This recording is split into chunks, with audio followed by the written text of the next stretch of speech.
Hi, and welcome to the Collector's Edge from Nordic Art Partners.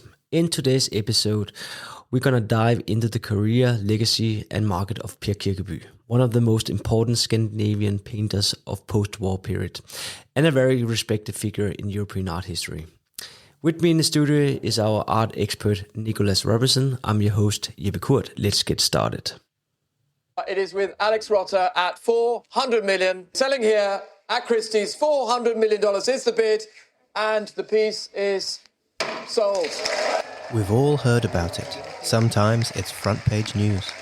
Important works of art are being sold for incredible sums of money. But can you get involved and become a part of the exclusive club yourself? And how do you get started while avoiding buying the wrong things? That's exactly what this podcast is about.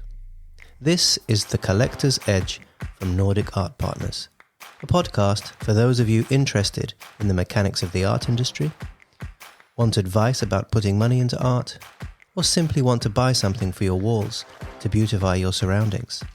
Whatever your objectives, it is possible to put money into art wisely, to be considered, thoughtful, and well-informed in your choices and actions.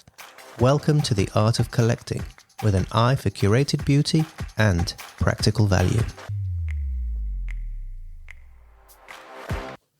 Hi, Nick. Hi, Jeppe. Doing well? Yes, it's a new year, and we are up and running. Yeah, we are. So, let's jump to it. Today, we're going to talk about Per Kirkeby. We are going to talk about Per Kirkeby. I will be saying Danish words to you, a Danish person, so you will have to bear with me today. I will. Normally you bear with me, I guess. Yes, that's true. So, but as always, let's start from the beginning. Who is Per Kirkeby? Well, Per Kirkeby is a very prominent Danish artist and probably considered the foremost modernist of this country. I would say alongside or perhaps after Wilhelm Hammershøi and Asger Jorn, he's perhaps the best known Danish artist internationally. Would you agree with that? Yeah, and currently you see him in all the fairs as well. So, but everybody knows Per Kirkeby when we talk I think so. Broad galleries. Yeah, but more or less so than the other two sort of major figures I mentioned. I guess it depends which area of art you're interested in. I would say so. Yeah, but okay. One of the three. Yeah. Okay. Well, if we have a quick synopsis of his bio, we can delve into his work after. He was born in 1938. He was a son of an engineer, and I was born on the outskirts of Copenhagen, living in a district called Bispebjerg, which is a neighborhood in the north of the city, up on a high point. The high point of which is dominated by a structure that many of our Danish listeners will no doubt be familiar with, a building called Grundtvigs Church, which is actually my favorite building in Denmark and an extraordinary example of expressionism in 20th century architecture. It's basically a brick-built modernist cathedral, or church, but cathedral in scale. And it has sort of ziggurats on the roof in slight imitation of a sort of a Flemish, or interpretation of a Flemish gable. The whole thing is constructed from yellow bricks. And when I say the whole thing, I mean the walls, the buttresses, the spire, the floor inside. I mean, it's just a total environment constructed from these bricks. And it's absolutely exquisite. It's a really, really beautiful, uplifting building, and this was dominating the skyline and the environment in a very physical way where he grew up. And we can revisit that later, because this structure had an important influence on his working life and his sense of aesthetics. In 1957, he enrolled at the University of Copenhagen, where he studied natural history. And in the course of his studies, or in the course of his work as a research assistant there, he went on to make several trips to Greenland, particularly in 58, 59, 1960. And his primary interest on these trips was in geology. And of course, anyone with even a passing knowledge or interest in Kirkeby's work will know that many of these aspects of the natural world became completely fundamental to his work. So during these trips, during which he was studying the manner in which the land had formed, layers upon layers of matter laid down and then removed over millions of years. This left a profound impression upon him and was the key, the foundational sort of precepts for his key principles, namely sedimentation, or the accumulation of layers, and erosion, meaning, of course, the removal of layers. So that was his sort of seminal experience of being in nature that informed his subsequent artistic vision.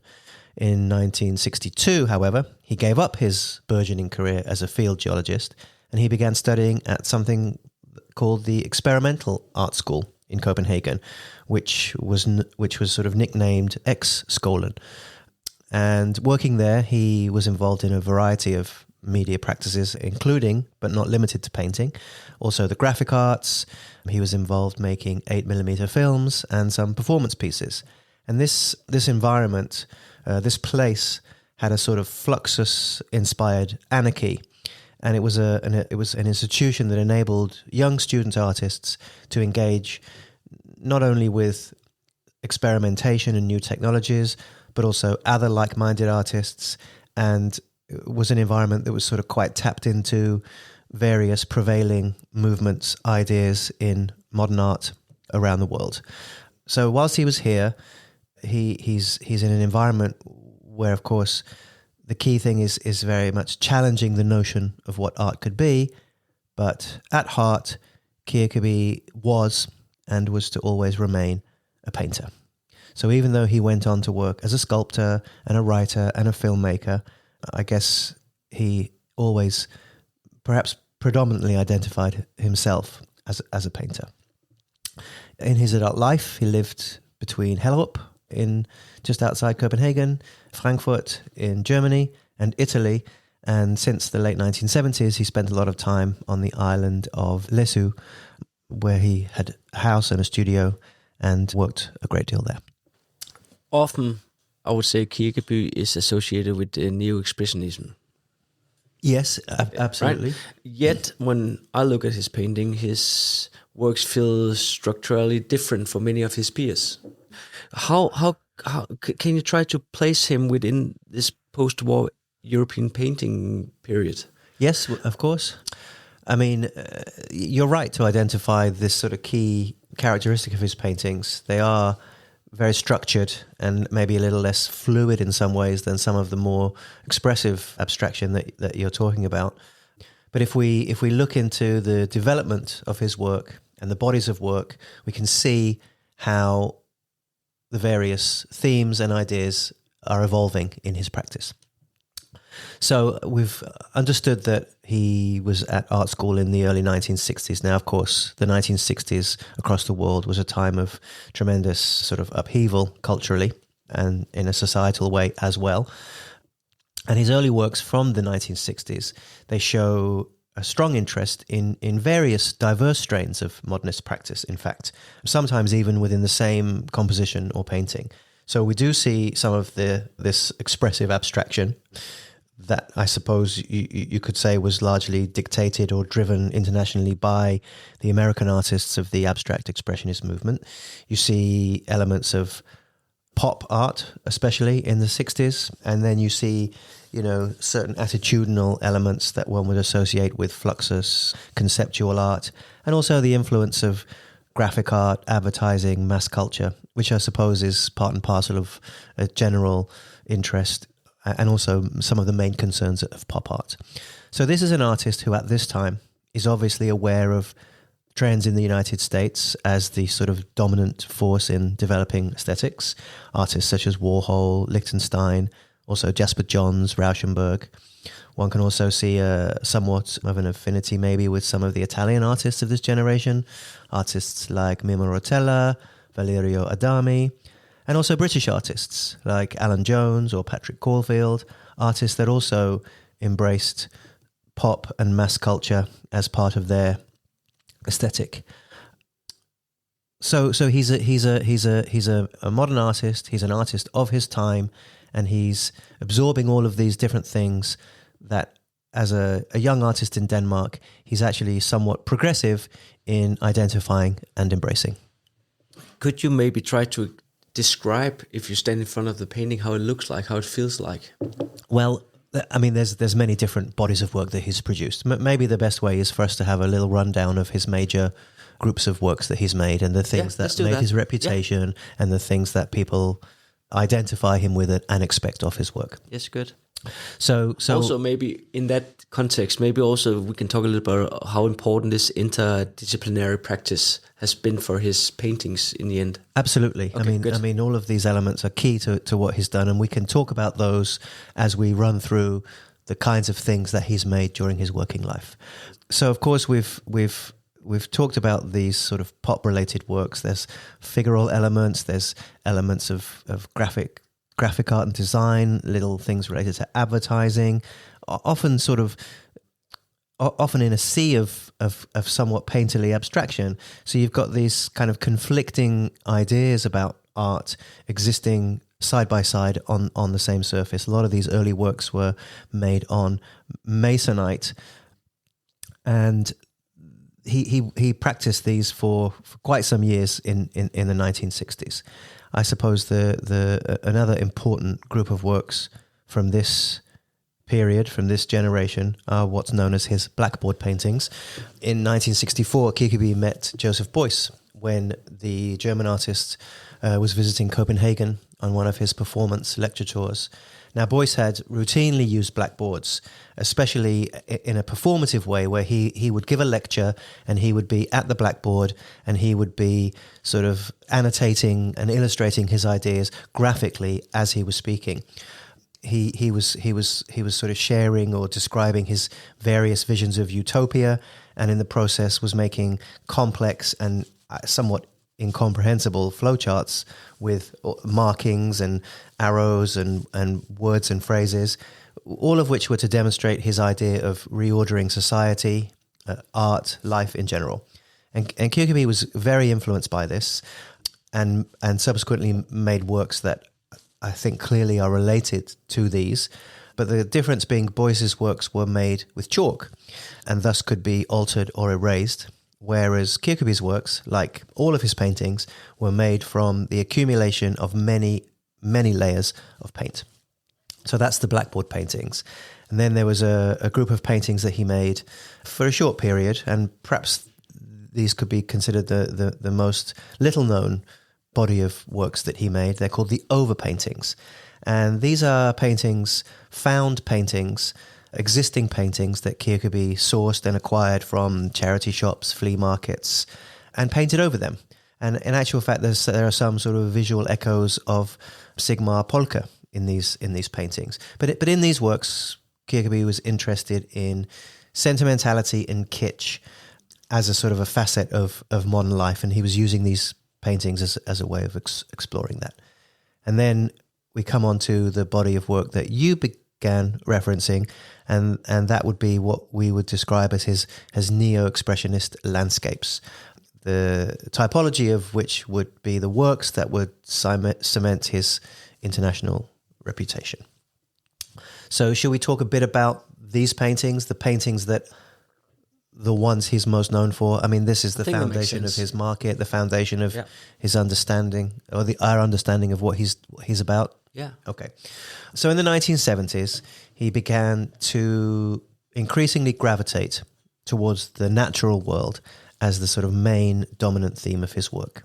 And what he would do is he would discover in the layers and layers of building up an oil painting a way of making a work that to him was very analogous with his engagement, or echoed his engagement and understanding of the natural world.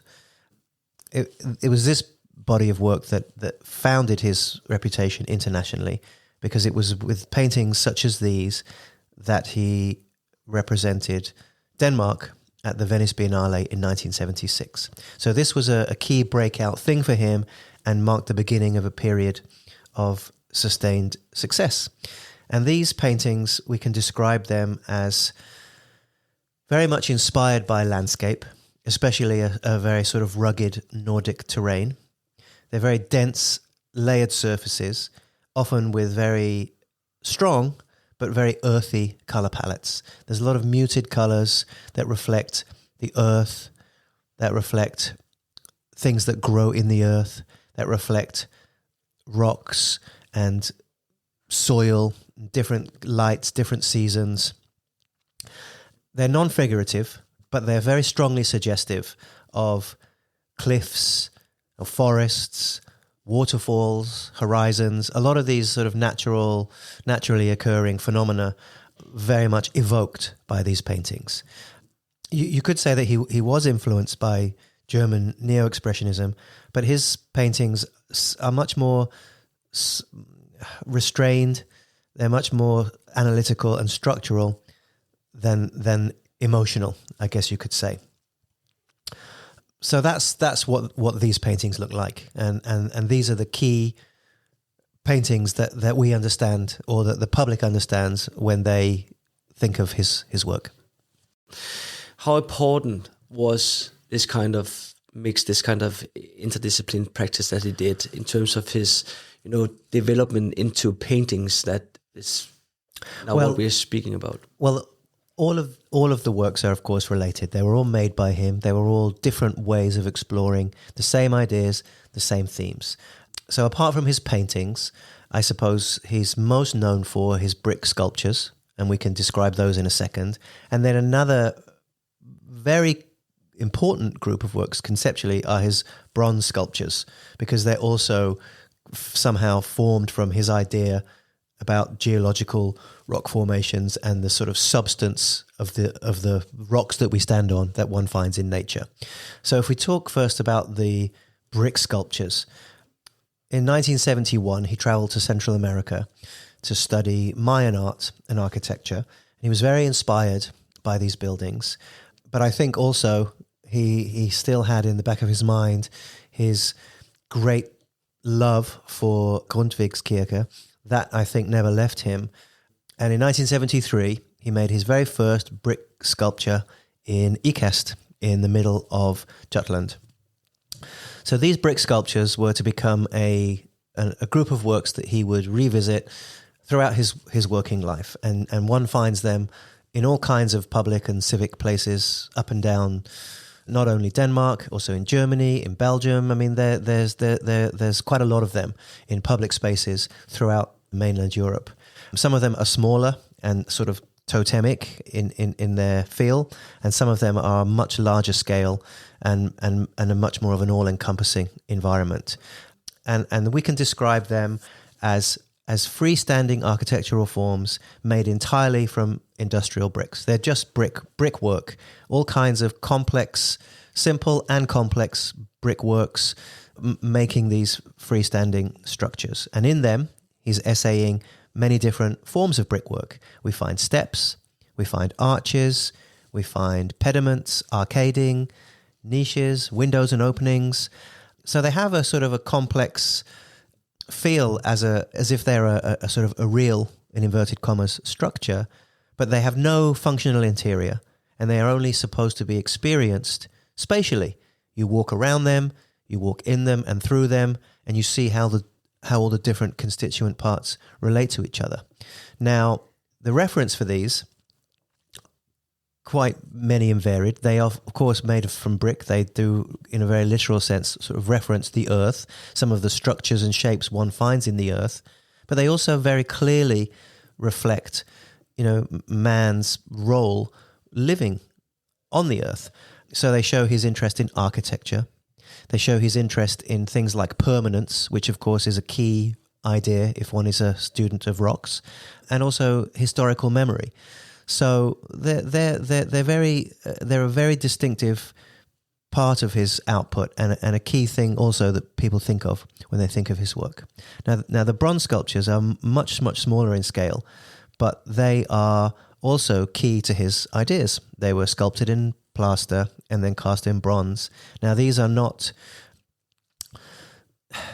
they're much more organic, rougher, more fragmented than the brick sculptures, and these more specifically echo natural processes such as sedimentation and erosion, the two key tenets of his main idea about, the earth, sort of the tectonic or sedimentary plates underneath where we walk and live, etc. And these are much more tactile and intimate than the brickworks. And you asked me in terms of how he would see these things. And when he was asked about the differences between his paintings and his sculptures, this is what he replied. I see them as all mixed up together. Structure, space, tactile qualities, the way the light is handled by the surface. Both media are about these kinds of things. So that gives you an idea that for him, they're sort of inseparable and just various diverse ways of exploring the same ideas.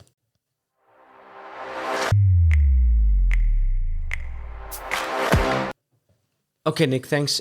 On that note, we now I think we have a good sense of how the works look. Gone through it, the important periods, these things. But how do they all fit together?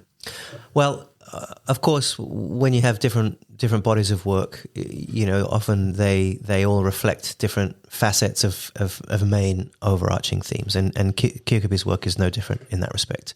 So we can look at the key themes as follows, and all of the works are sort of emblematic of this in one way or another. So the first is nature as structure, not scenery. So since he's trained as a geologist, Kirkeby had learned to read landscape as a kind of set of systems formed over time, not as sort of picturesque views in the sense of the romantic sublime, perhaps. Very different to that. So he was even though there's a strong evocation of nature and natural phenomena in the paintings, he was rejecting sort of literal or naturalistic depiction. The landscapes in his paintings, we can see that they feel compressed, folded, stratified, reflecting his interests in geology. But to him, what matters was not appearance, really. What mattered more was process, sedimentation, erosion, pressure. All of these things that developed something over time. So that's why his paintings often seem abstract yet very grounded, almost like you could say they're almost cross-sections of the earth rather than specific views of it. So that's the first thing. So a key component of that also we see in the paintings and in the brick sculptures that geology had taught Kirkeby to think in terms of layers. Now, both the paintings and the sculptures are built up through repeated layering of rows upon rows of stuff on top of other rows and rows of stuff, be they bricks or paint. In the paintings, we see not only layering, but we see scraping and repainting, and we see earlier layers that can remain partially visible, like geological strata that have been exposed through erosion. So meaning in these paintings is derived from accumulation. That's the key thing. There's not really a symbolic meaning. The method in layering like this is designed to oppose the idea of like a sort of a single, decisive or expressive gesture. Instead, the totality of the work, the accumulation of the layers itself becomes a record of time. So that's another key idea. Geology is something that, of course, operates on, profoundly enormous timescales, vastly exceeding our own human history. So we have a deep time and kind of anti-narrative component to the work. The work avoids messages or stories. The forms designed to feel inevitable, as if they're shaped by forces that are somehow even beyond his intention. And this is another key thing that aligns him against the kind of romantic storytelling idea that I mentioned a moment ago. So when you have this idea, you have ruin. When you have erosion, you have ruin. And geology is something that, I guess, normalizes decay. So when you see his paintings, you see, as I mentioned, the layers, previous layers often showing through. But in his sculptures, they often are also designed to resemble ruins or fragments, pieces of a whole. And even though they're sort of cogent and intact, they're not sort of like crumbling or fractured, they still have a sense that they're that there's maybe pieces that have kind of been removed or missing over time. They can appear very weathered, even when they're new. And all of these ideas is also aligning him against other prevalent ideas of modernism, which is a kind of the idea of like purity and perfection of an object, as espoused by somebody like Donald Judd or Sol LeWitt, for instance. All of these things take us to a certain kind of view of nature, where there's a sort of a might and timelessness and inevitability about nature that is so much more substantial and significant than us as humans. So there's a certain ethical position in this where there's a kind of humility in the face of nature. Humans are very temporary, nature is very indifferent to that, and as a result, art and artists who make art should obviously acknowledge its limitations. And all of this kind of ethos, somewhat of a puritanical or Lutheran ethos as well, you might say, this gave his work a little bit of a quiet gravity rather than having a sort of heroic ambition as part of its objective, which maybe you could say is more in keeping with the action painting, the Rosenbergian action painting idea of somebody like Jackson Pollock, for instance.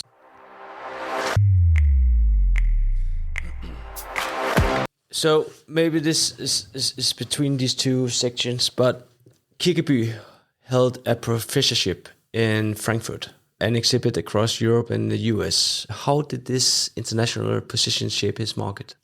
Well, he's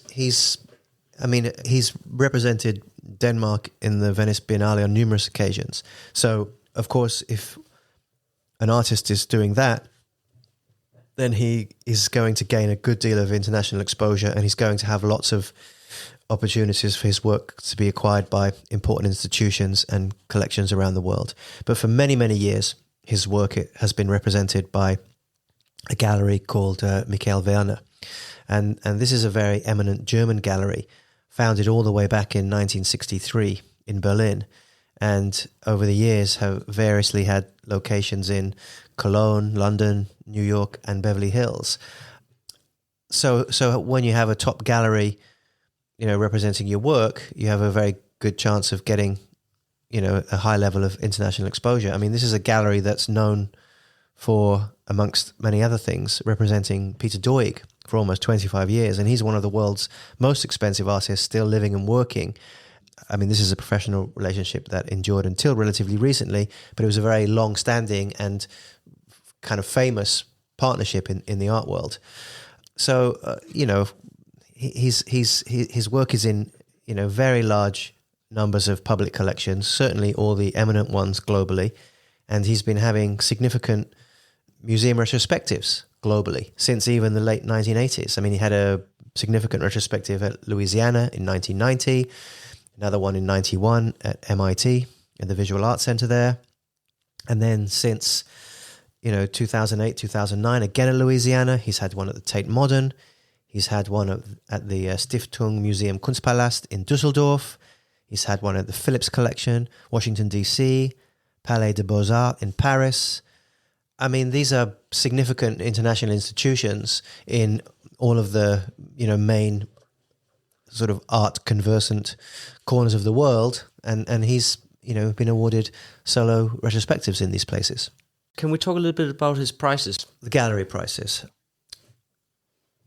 Well, it varies because it's a secondary market. We can see quite a big range. Of course, it depends on the period of work and then, subjective criteria such as the quality of the work, the size of the work. But I would say a reasonable rule of thumb is works from around $60,000 euros up to around $800,000 or euros we see in the gallery arena. It's very commonplace to find large-scale paintings, and by that I mean 2-meter plus works. And they're always in the range at 300,000 to sort of 600,000, wouldn't you say? Correct. Yeah, exactly. Sometimes also higher. Yeah, sometimes higher. I mean, like I said, you do see them up to 800,000. Yeah. But, the sort of the critical mass is in that middle band from $250,000 up to 600,000 or thereabouts.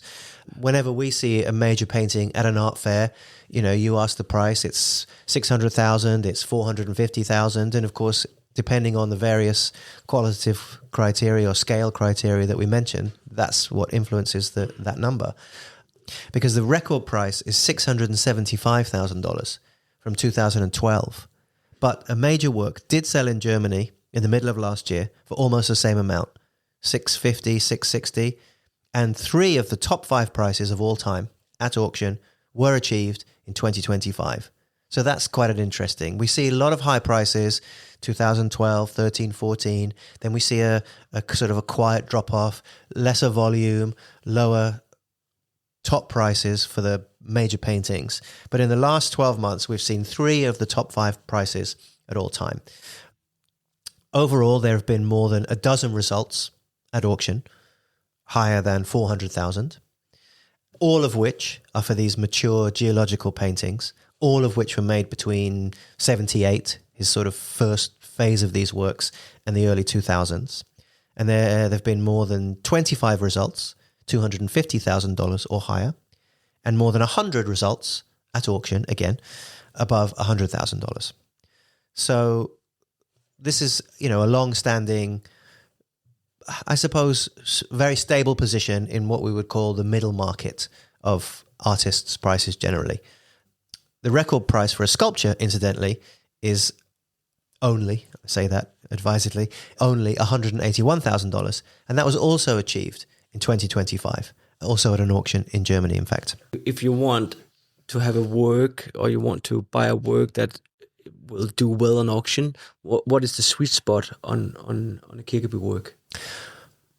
In terms of what one should buy? Yeah, to buy or to sell again, what would be the sweet spot? What do you think? Well, it's difficult to be very precise. Whenever you look to buy anything, you have to be very rigorous in how you compare it to other things that have sold on the market, other things that might be currently available on the market. But, you want a painting that's got a good array of earthy colors, the greens, the browns, the sort of rusty, some sort of mustardy yellow, something that's not, he didn't make any paintings that one could consider very bright or garish, but some have any good painting, of course, has a balance of those components that when one has looked at many, one can sort of recognize. And then, of course, you've got the stratification of the layers where you've got interesting sort of scraping and grattage where layers have been scraped away.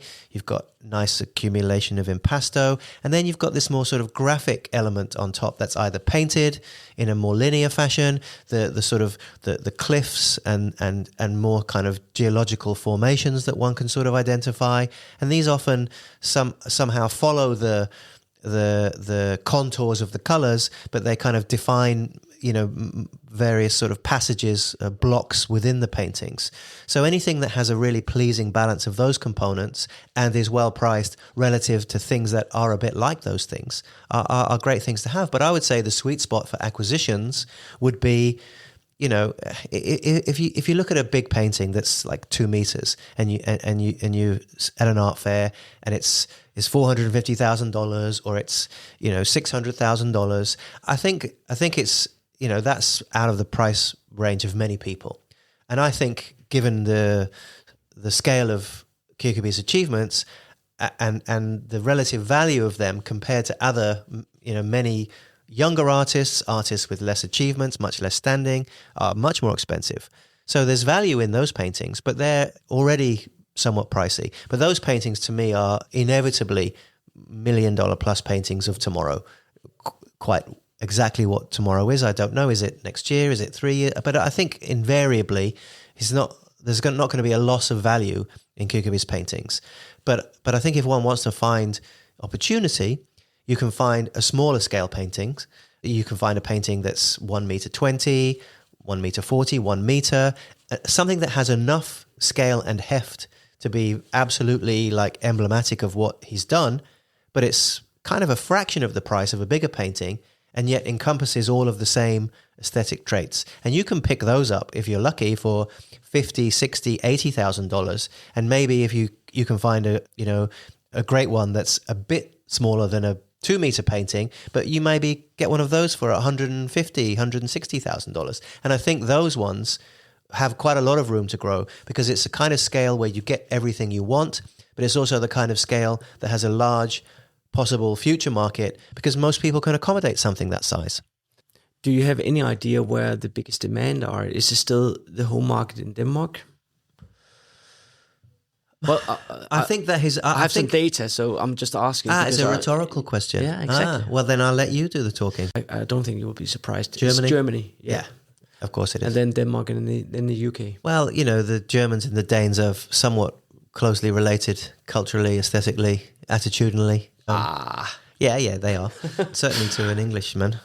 However, Germany is also a big country that has a lot of money, that has a lot of kind of bourgeois collecting in many different cities. You've got Hamburg, Berlin, Munich, Frankfurt, Cologne, Düsseldorf, all of these vibrant places for buying and selling and for collector communities. So I'm not surprised that Germany is by far the biggest environment for his work to be bought and sold.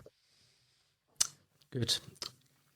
Compared to other painters, I know it's always a difficult thing to do, with similar weight in museums, how does Kirkeby market valuation look like compared to other opportunities? Significantly less. I mean, there's no completely apposite point of reference for his work, but I mentioned the work of Polk. We can mention artists like Kiefer, artists even like Twombly, who in the 70s actually did a series of works called natural history works, which were all about sort of different ideas of nature and geology and growing things and what have you. But these are artists whose works are, Twombly's maybe a little bit of a stretch in a way, but these are artists whose works are enormously more expensive. And I don't really see why Kirkeby would not enjoy at least enough of a revival of interest or renaissance to get much closer to those artists than he is currently. I mean, it's a bit extraordinary to me that it's probably highly likely that there are works by Kirkeby that have traded for around or more than $1 million. There are probably some. But given that there's not a single result on record, they're probably not that. It's probably not commonplace that that's happened. But that's surprising to me, and I feel that it's a bit of an inevitability that it will, for the right thing. So you go so far to call it an opportunity?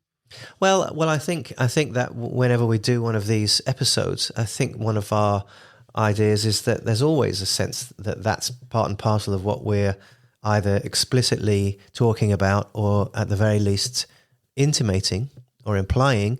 And I think that, yes, that there are many, many paintings by Kirkeby that probably could be considered excellent value, especially when set against other modernist masters with the same or similar pedigrees and track records, and certainly when set against much younger, emerging or super contemporary artists whose work is, has that kind of flavor of the month price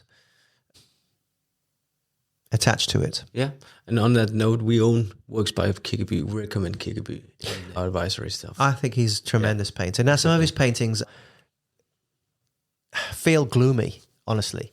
They're dark, they're somber, but there's a gravity to them. And I think there's such a strong reverence for nature that there's just, there's a tremendously sort of stoic beauty in that idea. And of course, if you learn more about the ideas that drove him, which is one of the purposes of why we talk about it, then you can start to see, how much of a sort of a nature visionary he was.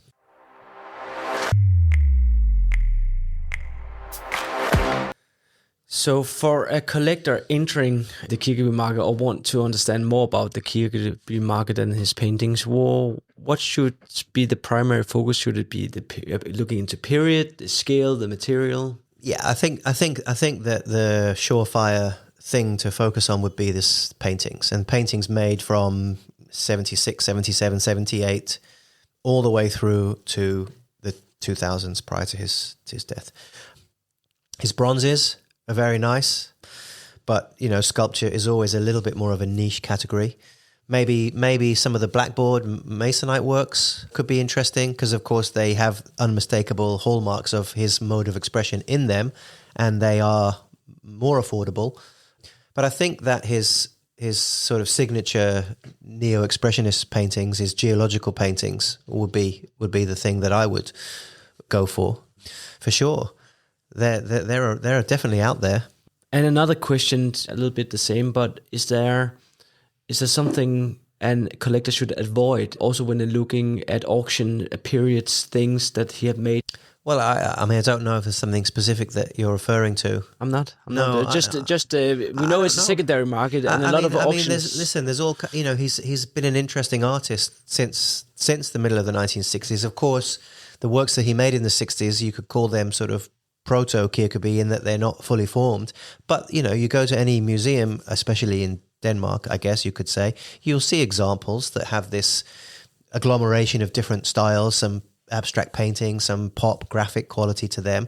You know, there's some really great paintings, and they have a price attached to them, maybe we could say, that's not crazy cheap because they're historically significant, but because they're not his sort of prime output, they're a bit less. So, I mean, perhaps you could say there's a Kirkeby that is interesting for many different kinds of budgets, but only some of them are likely to, you know, appreciate in the kind of way, or appreciate financially, I should say, in the kind of way that we're, you know, hoping to achieve.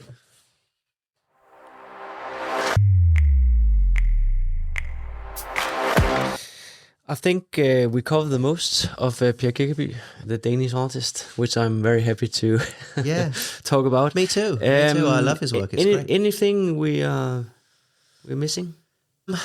No, I don't think so. I mean, there's quite a lot of information you can find if you're inclined to search.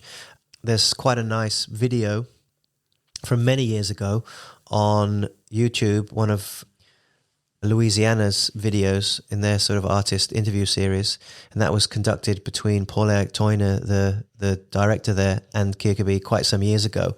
And I mean, he's rather a dry character. I mean, there's no flamboyance. There's a very sort of, you know, quiet earnestness to him, the way he talks about his work. But it's really nice to hear the two of them speaking about it, and that will give, I think, quite a lot of insight into understanding him and his work. So I would recommend that if one wants just an easily digestible sort of overview, perhaps. Good. Thank you, Nick. Thank you for sharing your insights on, I guess, one of Denmark's most important artists. Yeah, I mean, I think, you know, you always run the risk of sort of pigeonholing somebody by saying, oh, you know, he's Denmark's most important artist. But I mean, he's more than that. He's a globally important artist, and that, of course, is a source of pride to Denmark and Danes. But he's not a provincial voice. He's a major 20th century voice. But I think his market has actually been a bit more parochial than his achievements deserve, and that's where we're able to identify perhaps opportunity existing. That's where it gets interesting. Yeah. Good. Thank you. It's been a pleasure as always. Thank you. That was it for this episode of The Collector's Edge. If you are looking for expert insights, want to make informed decisions, and would like advice from independent advisors, send us an email or maybe just call us. You can find all the info on our website, nordicartpartners.com. Thank you for listening, and we hope to have you back for another episode. Bye.